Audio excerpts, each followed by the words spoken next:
Delicate subject. Chapter 30. He carried her back to the settlement, wrapped in sky blue. Feet usually so silent, now crunching in sand at sunrise.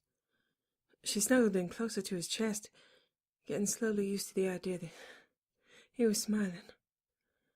She'd never been carried anywhere before Garrus and Thane, both who seemed to enjoy it so much. She never commented on the fact that it was so out of character for her. They didn't think it was out of character for her at all. She wished Garrus could see this place. She'd tell him all about it. Garrus won on the carrion. He'd carried both her and Thane about, but each one of them had supported the other out of battle. She supposed she'd swept them off their feet metaphorically enough times to consider it a trade, and she needed to stop keeping score. She listened to the crunch of footsteps and drew in the last of the cool night air, and couldn't think of anything to say that could make the moment better. So she didn't say anything. Breakfast was fruit from his fingertips. He still kept his damn gloves on, and that man could commit. She was going to miss the leather. She should enjoy it while she could, so she did. She appreciated the long moments in the sun while everything else moved on without her. Pools of sunlight formed and moved over the floor through oval windows draped with bright cloth, and she spun a long, peaceful skein of memory. She imagined he'd be able to count the dust motes that danced through the light, and she tried to count them in the moment. Until she remembered not to keep score, and there was no reason to count. No need. Human memory would be just fine, and if she forgot, he would tell it to her. She closed her eyes again with her head on his thigh and his hands in her hair, and she imagined hair of different lengths through his hands, living long enough to go gray. Simple things. Simple things she wanted badly. Simple things like the once impossible breath of a human and the once impossible breath of a drell, the hope infusing them both. She woke again, having dreamed of fires in the night and hearths to call home, hearths that traveled with her. She had a home and a family on a ship, a home here, a home on Palaven, and the blessings of the best people she knew. Without a single adulterant or chemical influence in her blood, she felt the innocent anticipation of being able to touch him, appreciating what otherwise she'd have thought of as pageantry. It mattered that people made choices in new moments of time, in new costumes, with new thoughts, with everything supporting them toward that new direction. He couldn't be a new person on his own, but he could with her, with Garrus, with this clan telling him that he could, that it mattered, that he could make a difference in the light as well as from the shadows. Maybe limited light, like the pools of light on the floor that flowed and were witnessed by only a few. But he could. She could do it with him. He was right. She appreciated effort. Normally she'd dismiss this all as theater, but there was transformation in these moments with the reality of legacies behind them. She had her history of human military, rich and fierce in its own way. He was known to this clan. He had earned Seni through keeping faith with the Compact, and she had earned them by providing to destroy the Compact. Once mighty and alone, the clan and he and she now needed each other in order to survive, and change was required.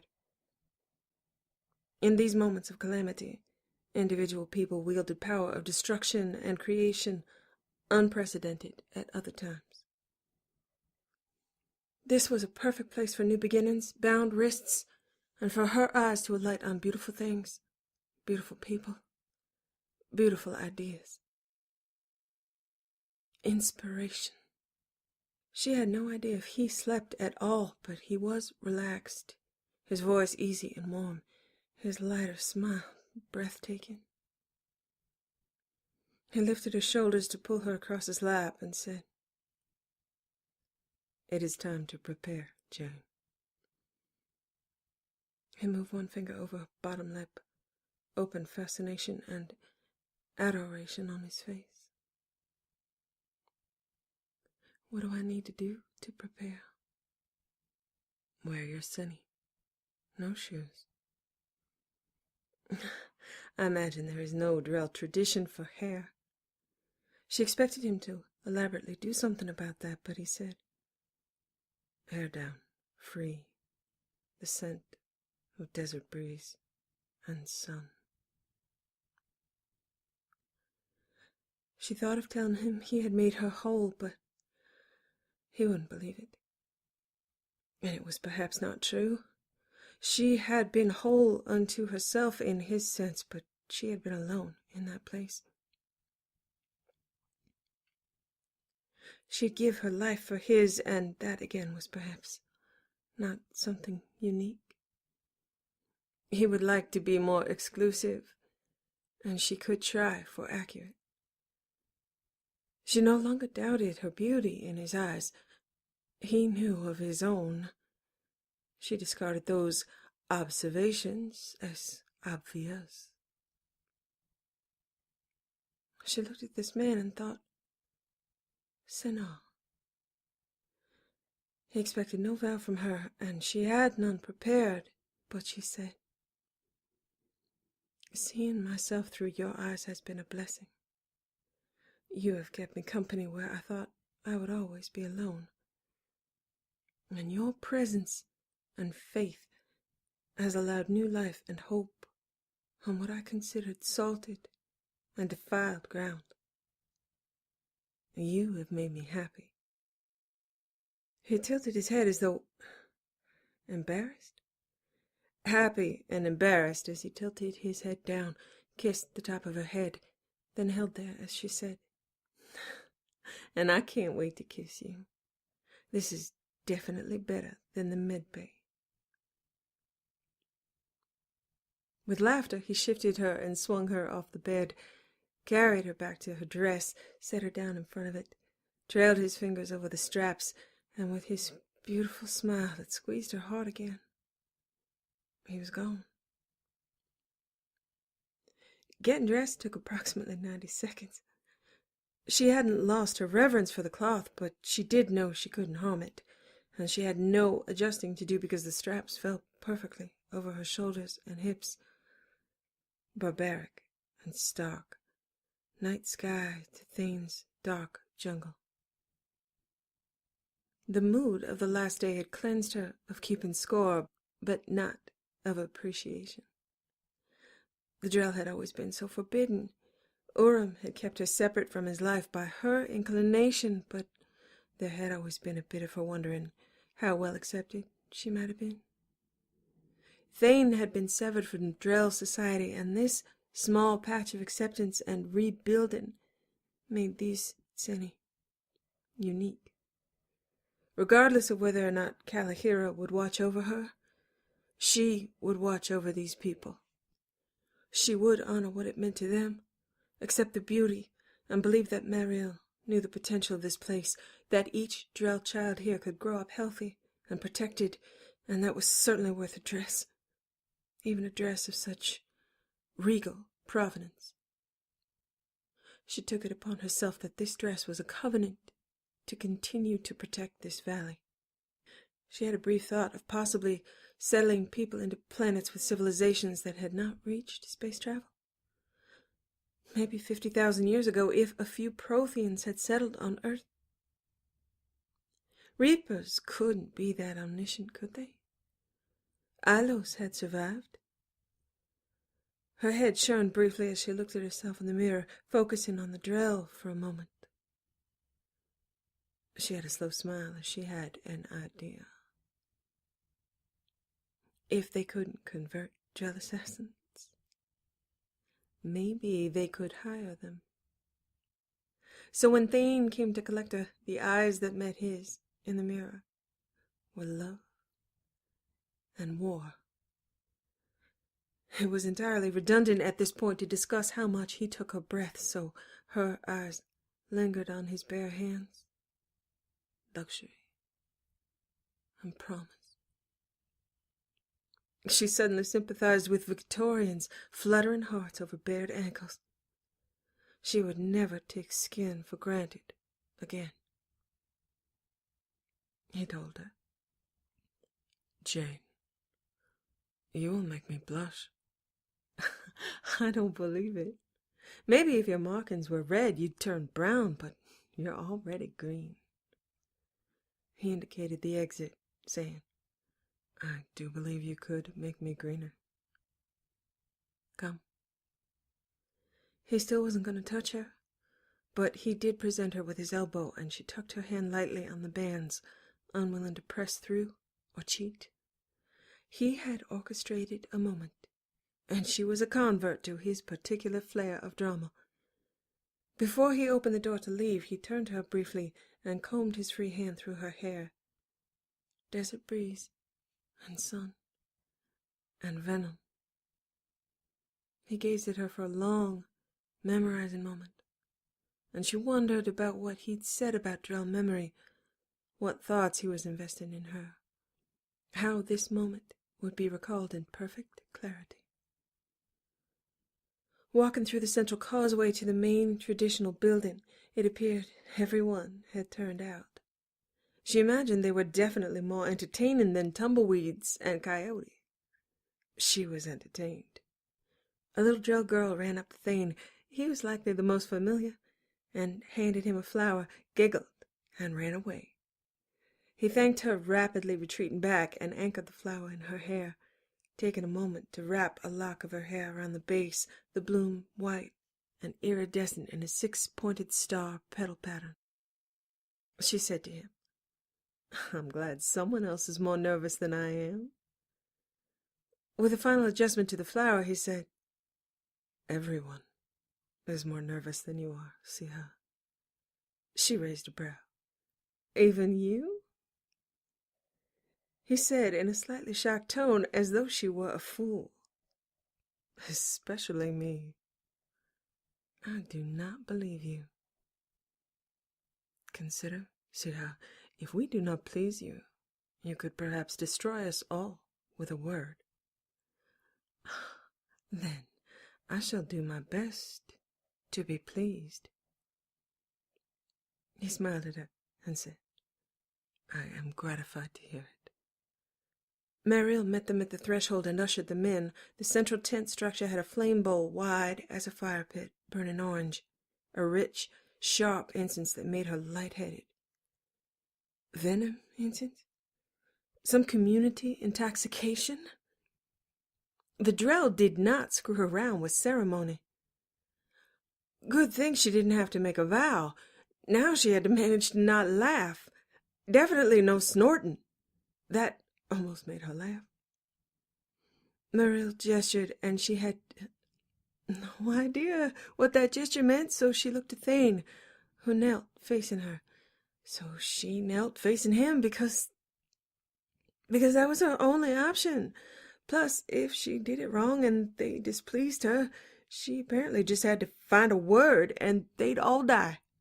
So, problem potentially solved. He tipped his head forward, slightly bowed, but still able to make eye contact. He could tell she was about to laugh, and a small smile curved his lips, a slight arch to his brow. Her beautiful bride.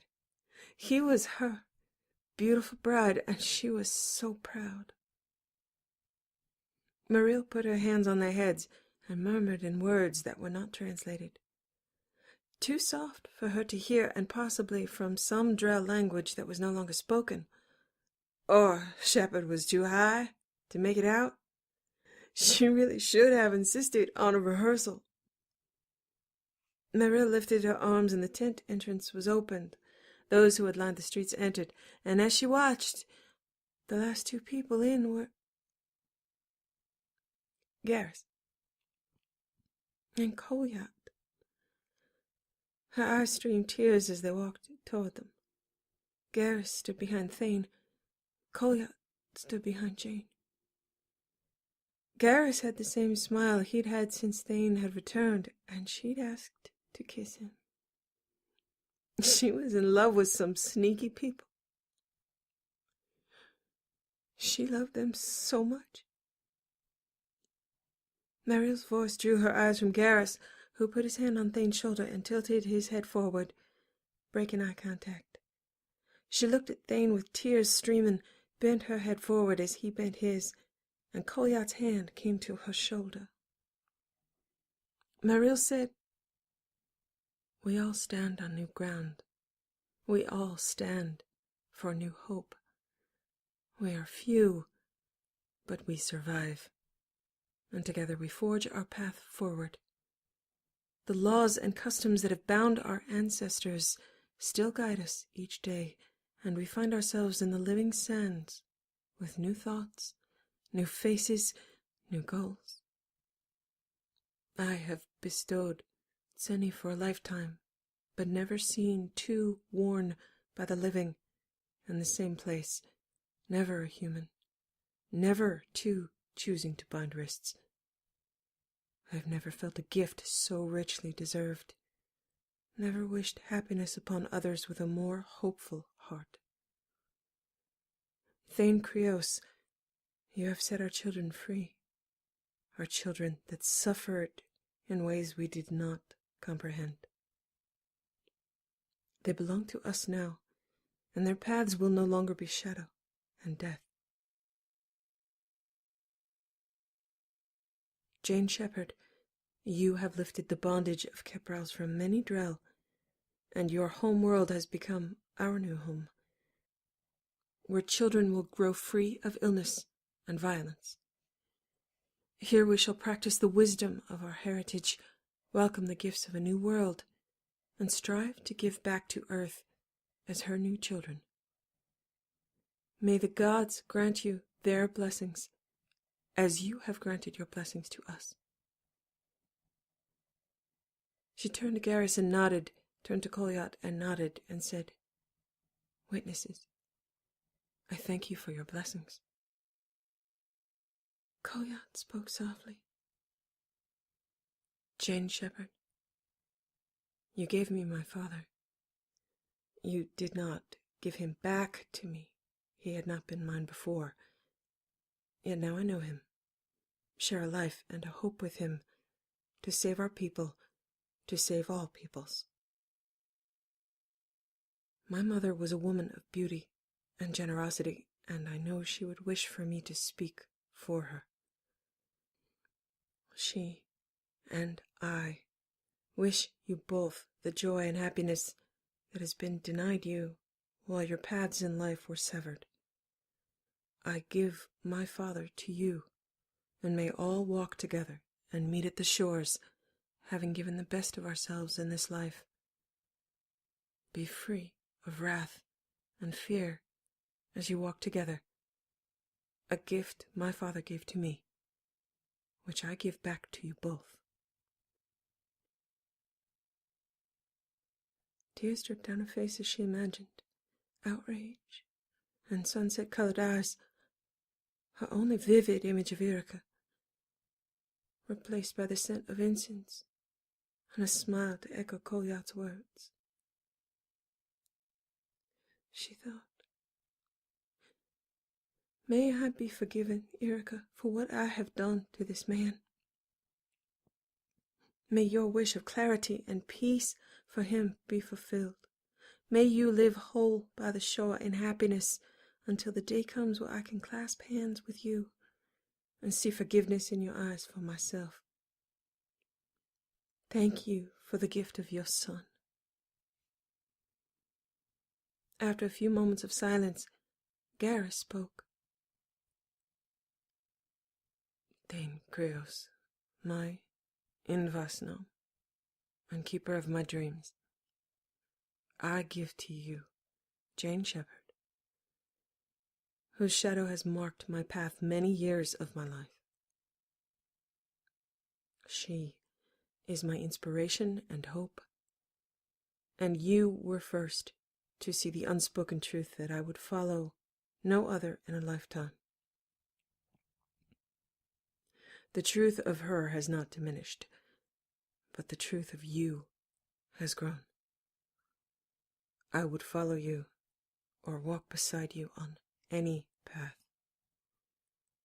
I claim the right of place in this woman's life and in yours, and I give Jane Shepard to you. No fear, no failing, no folly. Garrus reached down and took her hand, and she stared at him, tears on her face, love in his eyes, her heart overwhelmed. Kolyat took Thane's hand, and then Garrus and Kolyat pressed Thane and Jane's wrists together. A rush of venom stronger than the incense, fire in her blood physically and emotionally. She was whole, and in the best company, surging with a release of fear and pain, welcoming the inrush of hope.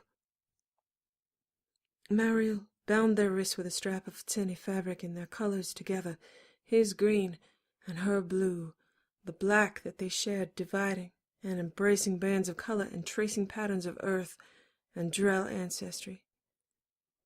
She stared there, and then at her other wrist this moment, and that wrist shared with Garrus, both wrists bound and consecrated to the men she loved. Thane's eyes rose to meet hers in the vulnerability she'd seen before when he'd first worn his Sunny, when he'd wondered if he'd pleased her. Filled his eyes. Through the shock and transmuted and channeled love in this ceremony, the wonder on his face roused her from her own overwhelmed internal experience, and she gave him a smile composed of how much she loved him and appreciated the power of this moment to provide her with all the inspiration she would need to do everything they needed to do, all the tasks before them. Just as he'd promised to never enter battle sleep again, she would always have this moment to carry her forward with its strength. It no longer seemed possible to lose him. All paths in this life and afterlife, the right to meet on shared shores, whole, with a Turian who would not be denied admittance. Of course, they could storm whatever heaven or hell presented itself as a potential obstacle. Thane's face transformed as hers had, and she watched the smile and joy on his face and decided it was the best thing she'd ever done in her life for him to look at her like that. They were both creatures of bright light and deep darkness, equal before each other on their knees, with him surging through her blood. His skin would always give to her, and she willed her eyes to give back. They had all been tested. They had all passed. They all knew the value of having been carried, not being out of character. She gazed at him timelessly in growing tearment, no thought of moving, watching his Thane and hers, the band on their wrist coming slowly alive with the augmenting scent and flicker of the orange flame. The greatest embrace of exhibitionism she'd ever experienced came when he slowly shifted his hand within the band to hold her hand and drew her to her feet. The intimacy of not being able to tear her eyes from his, of the slow-beating pulse of long-denied tearment, and his bound wrist and clasped hand. The way they were bound. He pulled his eyes from hers, refused to release the band, and held her with his arm around her waist, with her pulled back against his chest. The following moments passed as dream, eyes drawn to other people, but her full focus on her hand, feeling his heart beat hard through her palm and against her back. Mariel gave them gentle congratulations and introduced members of the community. Again, there was no habit of shaking hands, which made sense among Drell, and she contented herself with soft smiles and thank you. She thanked the little girl in her mother's arms for the flower when they came by to congratulate her, and the little girl turned her head to her mother's shoulder in embarrassment, to laughter from surrounding guests. Drell children were beautiful. There were 7 here that she'd seen, all healthy, and all younger than she'd had the opportunity to see. She was gratified to see they were not little copies of adult Drell, but rambunctious even in this solemn atmosphere, little hands being pulled away from the flame bowl, little hands reaching out to touch Tsenny with their solemn permission. Koyat and Garrus were last in the procession, and Koyat had a shy smile with tears on his cheeks, saying, "Congratulations again to you both, and may you find joy." Thane said, "I have, and you are part of it." Koyat ducked his head briefly, then embraced them both, giving way to Garrus, who pulled them both into an embrace with his crest to both their foreheads. He said, "You are both being unbearably beautiful at me again. Thank you for letting me be a part of the ceremony. You must stay in Vasna." Garrus pulled back and said, "No way in hell. I can't match the dress code." "Maybe not in this tent, but the dress isn't the draw."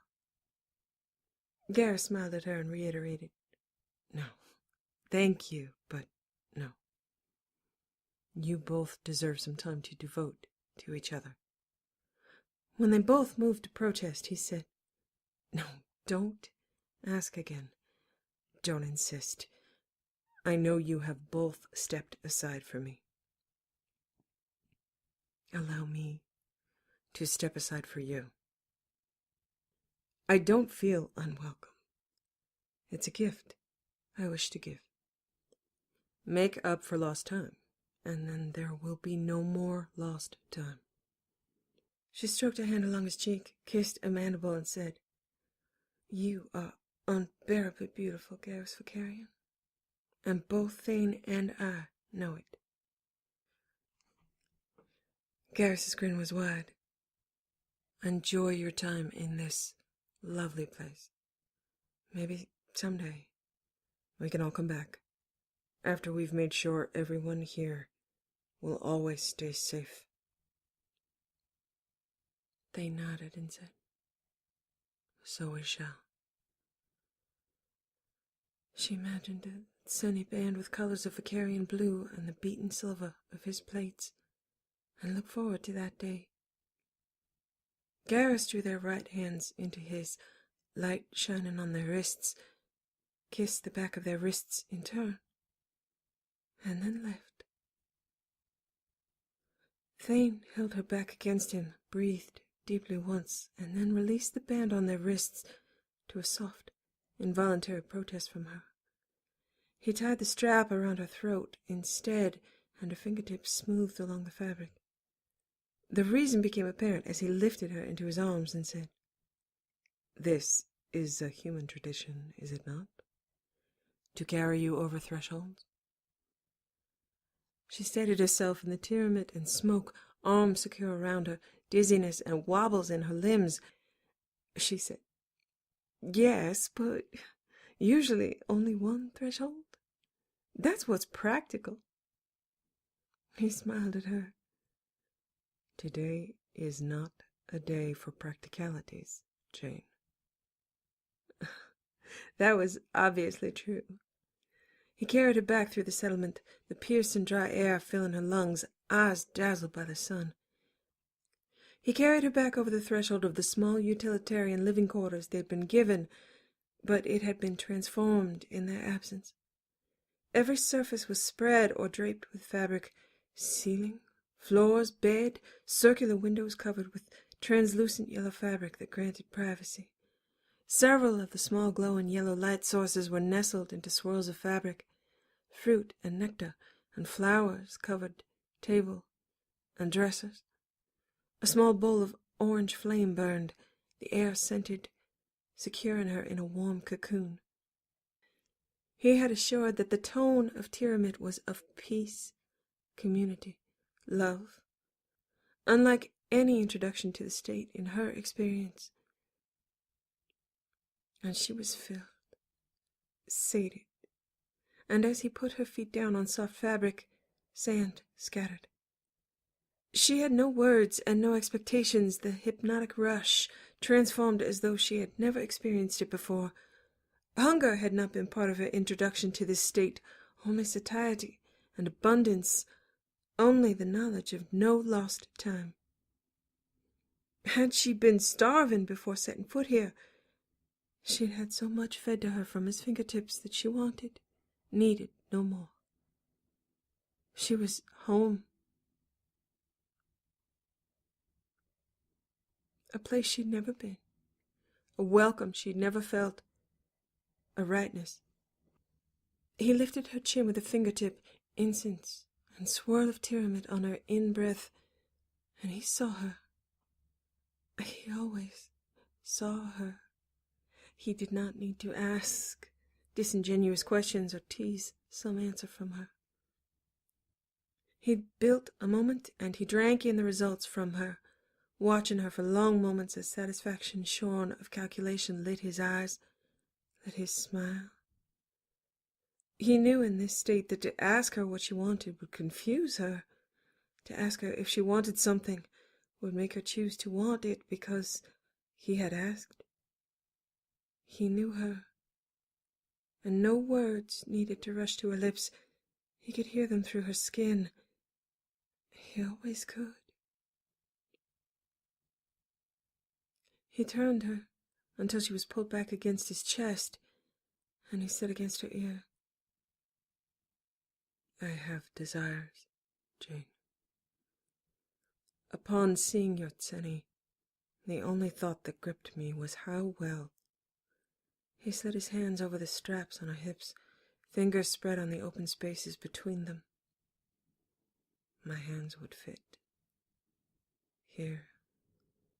His hands caressed her skin and the fabric, thumbs sliding under the diamond edges. And here. His fingertips moved to space themselves between the straps at her shoulders, following the narrowing bands down her back. Goosebumps shivered down her spine as his mouth kissed the back of her neck. Her breath sped up, remembering now she'd wanted his skin. Hadn't had his skin. It seemed like such an odd thought. Some wild fantasy that never happened. A dream where she was separate from him. It could not be true. Would never be true. His hands returned to her hips, and she tilted her head back against his shoulder. His fingers and voice were gentle, a further influx of the meaning of the word desire into her blood. He kissed along her exposed neck and said, "You have heard my confessions, Jane. Hear my prayer." I called to her, goddess of the whole, she of space and star, of light and breadth and depth, she who has returned from the shores, she whose sacrament is communion, she whose gifts transmute the broken into the whole, she who accepts no bent knee but seeks a strong spine. I have called to other gods to light my path, but she has taught me the way of no path, of unerring direction. She creates the path. She is the path. And through her will I make my own way with her compass and torch. I call to her. Out of all the gods I have beseeched, because she calls to me. Drill gods were beyond her. She wondered what goddess this was. She sounded good. Anything in his voice sounded good. A lot like her own philosophy. His hands roamed over her body under straps and edges, his mouth at her neck as she said, "She sounds lovely. What is her name?" His smile was felt against her skin and in his voice. Jane. She smiled, delighted. That's like my name. He turned her to face him, and he was laughing, and she was so very happy to see him like this. He searched her eyes and didn't find what he was looking for, it seemed. With a gentle smile, he said, "Kiss me, she who is in and of the dark." That sounded like the best of ideas, and she wondered why she hadn't done it already. She said, "That sounds like me, too," in answer to his teasing smile that caused stomach flutters. She leaned in and up on sandy feet, her toes curling under as her lips met his, and his arms came around her back, crossed, and his fingers spanned straps at her shoulders again, pulling her off the floor and against his body. Desire and hunger were flames that caught into heated blooms as the halting groan he made against her lips reminded her of what that sound meant to him, what it meant to her. She had brief and detached moments out of the periphery of her thoughts, warnings of things that seemed unreal, fear or flight or venom screams. And then they were gone, released into the torrent and washed away. There was nothing to fear from this man. There was nothing in venom but pleasure and welcome. Remnants of doubts were bidden distracted and bemused farewell as relics. She had no more room for them in her mind, tossed aside as unworthy and replaced by heartbeat and the glide of his skin under her fingertips. One of his hands moved from her shoulder, the other arm pressing her tight to him, squeezing the air out of her in a long moan. His hand trailed down the side of her tseni, fingers slow over the straps, then down to the back of her thigh, then lifting her leg to ride his upper thigh, evoking an open-mouthed groan against her lips. His hand slid from her tucked knee under her thigh, trailing up to cup her ass and press her against his body. She had focused on his hand, his lips, his skin, the sounds he made. And with the connection of his body against hers, the slide of sunny fabric over itself, and the strain of his cock, she was galvanized, hopping on her other foot to back him up and knock him onto the bed. He had the presence of mind and body to not land in a painful heap or slide to the floor. She hadn't aimed well. The driving of her heartbeat set her pace. Pounding in her ears and tingling on her lips caused her to shimmy up his body like climbing a tree to reach his lips with hers, licking at him with her uncontrolled hunger, shaking with it, full-bodied tremors and fever. His hands came to either side of her face, and he said, "Slowly, Jane. Go slowly. We have—" She bit at his lower lip and demanded, "Not slowly. Now." Talking created distance, and she couldn't bear that, so she moved to kiss him again, and he held her back again, hands at the side of her face, until she moved to lick his palms, and he began to laugh. A deep, rich laugh she had never heard from him before.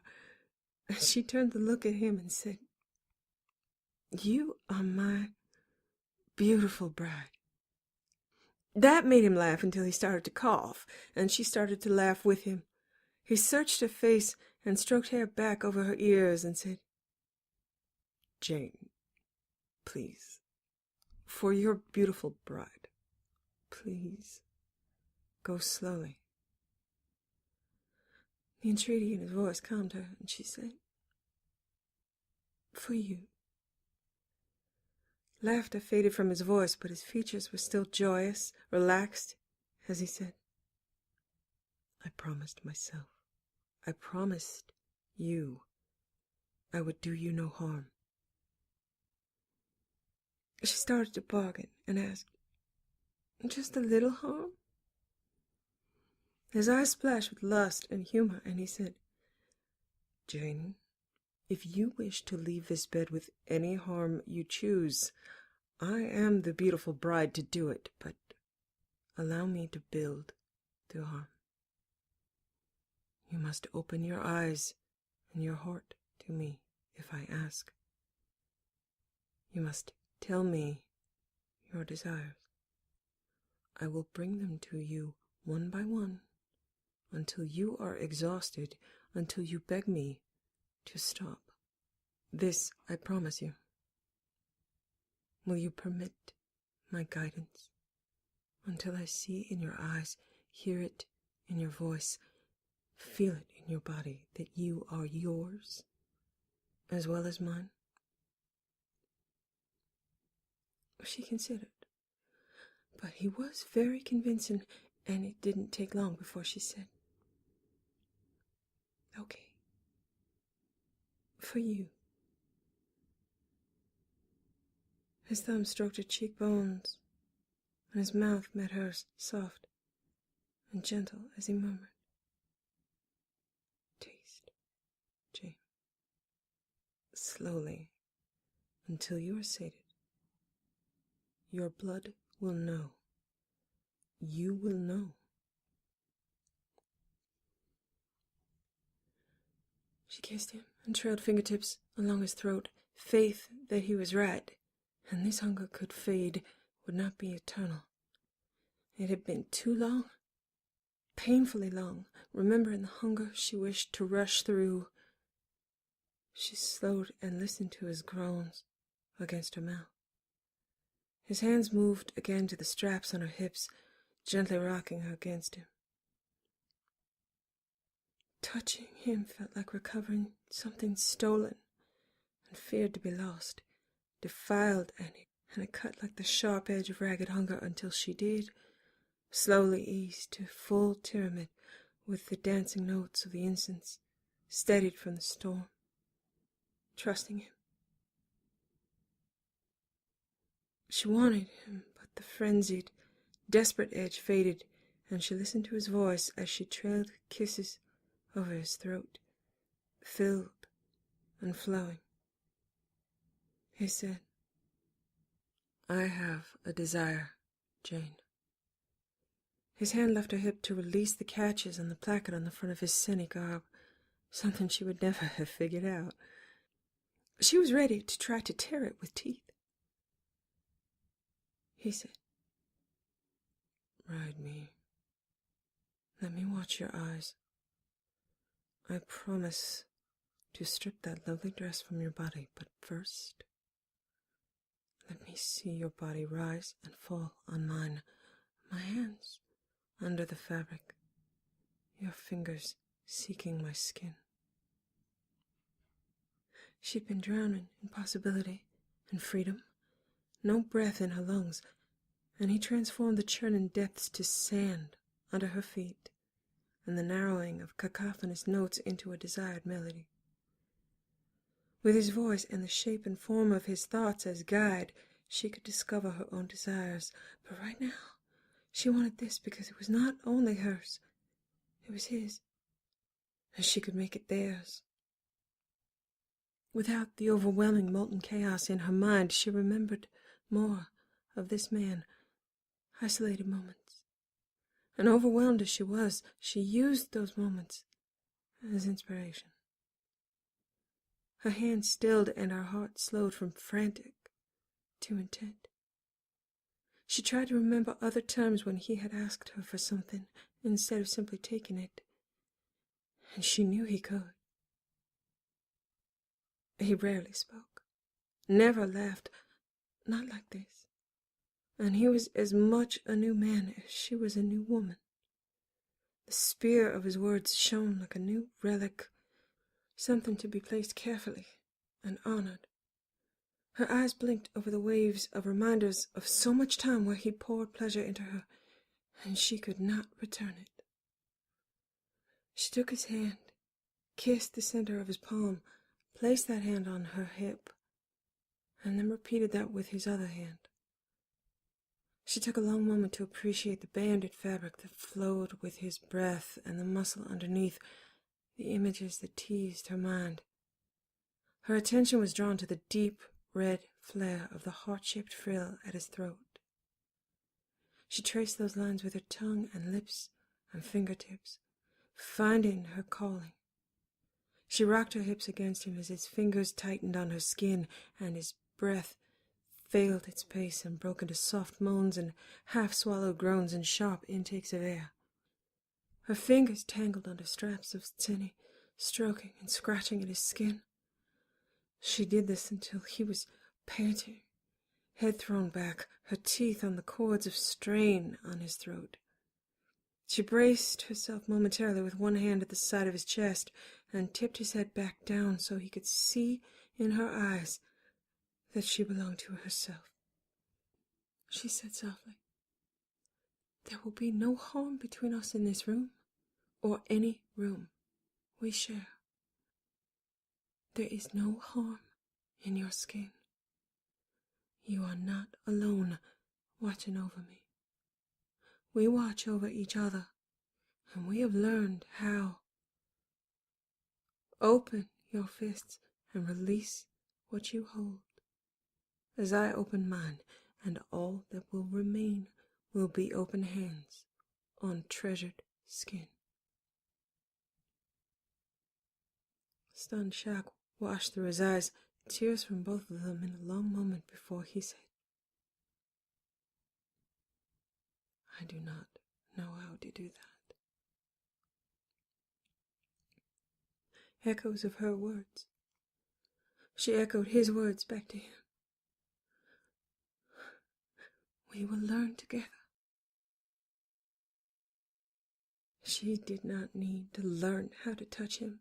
She had focus and faith and the freedom he had given her, and a long list of catalogued desires that flowed through her memory. She kissed his lips, kissed his face, tasted mingled tears. She leaned back and drank in the sight of him, vulnerable and open, hope in his eyes, and subtle fear still knotting his shoulders. Brave words were inspiration, but she would have to make it all real. Give doubt no room. She ran her fingers over the Thane straps on his chest, setting them right where they had angled under pressure and twisted, and they eased back into their form. She straightened her own garb, lifting the bunched skirt and spread the length over his abdomen with smoothing fingertips. She pulled her hair forward on both sides, finding the flower tangled in a tress, set it aside carefully. He was whole in body and spirit, but battered of mind, and so was she. The work of faith lay before them. With each beautiful thing experienced and treasured came the shadowing fear of loss, and they could not be extricated with lovely words. This was a man to be treasured, and though they both vowed whole and aware and awake in each day, he was aware more than she that he could lose her, that she could kill him with a word.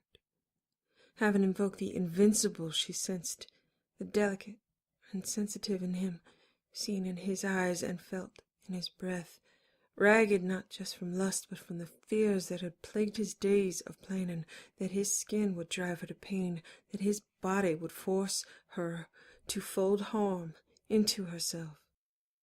It was possible.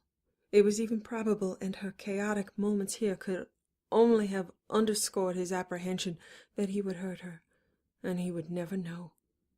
Could not read her, could not fix it, would lose her.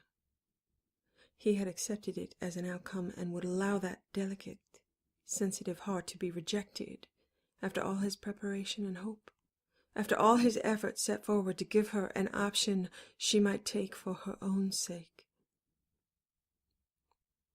It should have sobered her and slowed her, but with a flash of insight, she knew each moment of waiting was torture for him, that he was braced to see her close her eyes, flinch, fail.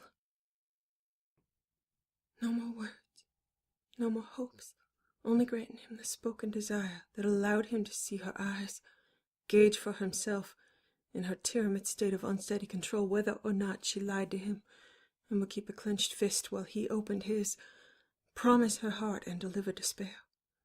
He had condemned himself to a possible life of leather or lies, and he would accept either, keeping his vow of his open heart and seeking no solace of battle sleep. It was possible. She might have done that to Thane, but never to Senna. Of the open eyes and open fist and free voice and laugh. The woman she was now knew that much, at least.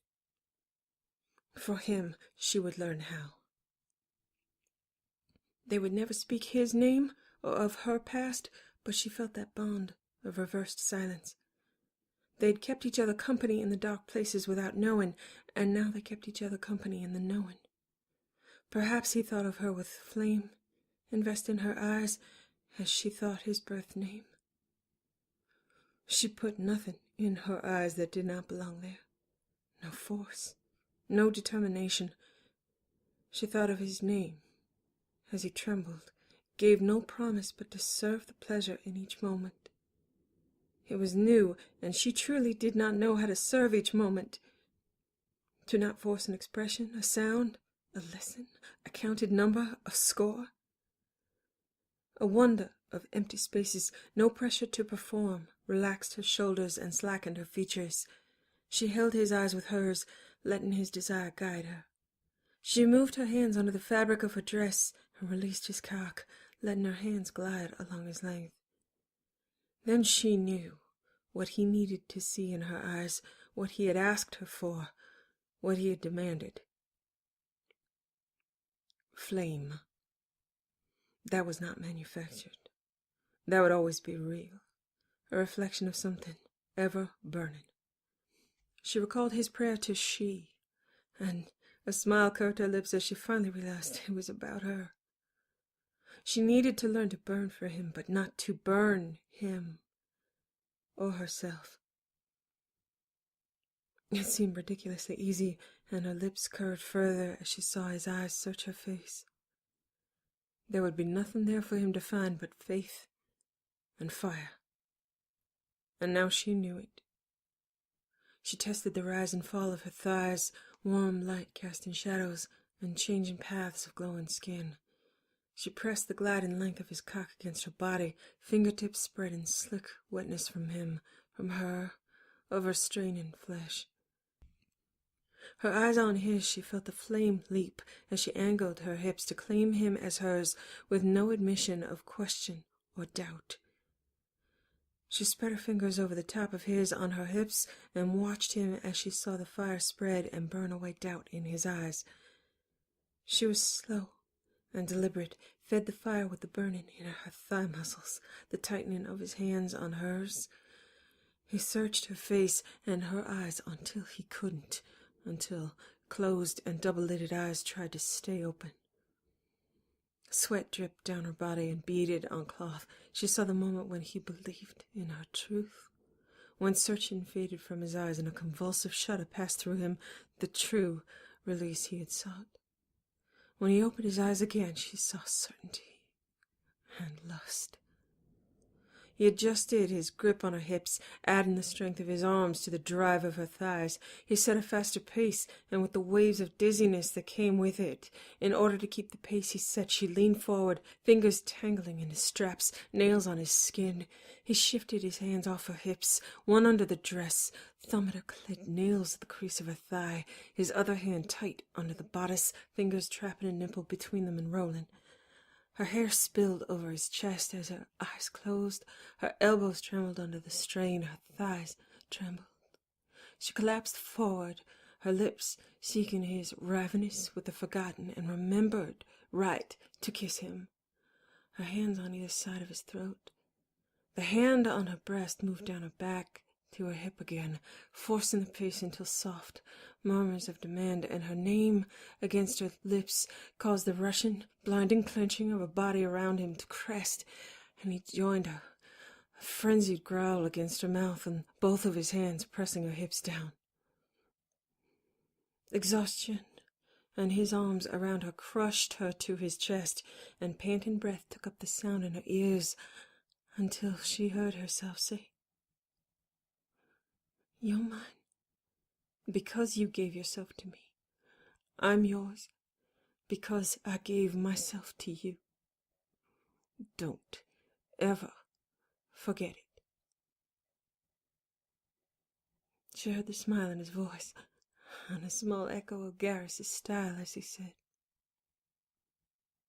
"Yes, ma'am," and crushed her tighter to him until she could not draw a full breath.